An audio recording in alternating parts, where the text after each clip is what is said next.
How to create a ringtone in Brisk Audio. Creating a custom ringtone in Brisk Audio only takes a few clicks. Click Tools in the left-hand navigation menu and select Create Ringtone.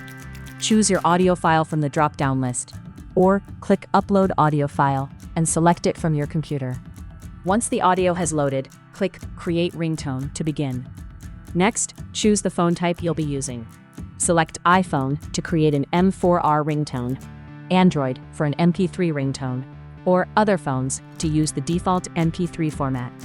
When everything is ready, click Download to save your new ringtone to your device. For more Brisk Audio tutorials, visit the address shown on your screen.